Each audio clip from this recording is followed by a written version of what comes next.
Alors, les voix s'élèvent de partout pour exiger le retrait du sol congolais des troupes de la communauté d'États d'Afrique de l'Est.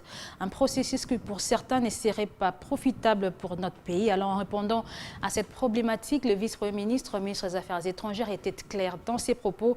Les troupes de l'EAC ont échoué dans leur mission. Alors, le chef de la diplomatie congolaise a rassuré tous les Congolais qu'il n'y aura plus de demi-solution pour la restauration de l'autorité de l'État, mais surtout la stabilité dans l'Est de la RDC. C'est ma première question. La deuxième... Devant la presse, Christophe Lutundula a fixé l'opinion nationale et internationale sur certains sujets brûlants de l'heure.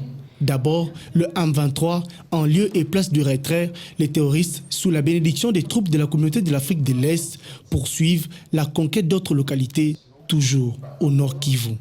Les vice-premiers ministres et ministres des Affaires étrangères précisent que Kinshasa s'abstient de renouveler le mandat de cette force régionale expiré depuis le 31 mars dernier.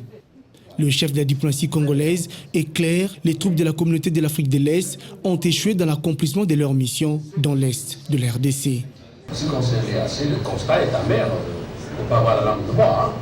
Mais il faut corriger. Et nous battons pour qu'avant la fin de l'année, les choses changent en bien. Donc ici, vous comprenez bien, quand le général Kenyan dit dès le départ qu'il ne vient pas combattre, quand les Ougandais, avant d'entrer sous Bonangala, ils vous disent nous ne sommes pas venus combattre. Est-ce que c'est ça qui est écrit dans le document que vous avez? Non. Donc c'est une question de bonne foi. À quand les déploiements de la force de la SADC? Quel sera son mandat et avec quel pays contributeur? Christophe Lutundula précise. Aussi emploi, soyez certains que d'ici probablement fin mai, début juin, ce sommet de coordination va se tenir pour permettre à chacun de savoir ce qu'il va faire, éviter le télescopage et surtout pas d'affrontement. Rappelez-vous qu'ils sont là. Ça, jamais on ne peut pas avoir ça, mais ce que nous voulons, c'est l'efficacité. Cette fois-ci, tout doit être réglé de sorte qu'on n'aura plus à parler de ces genres de crimes contre notre pays.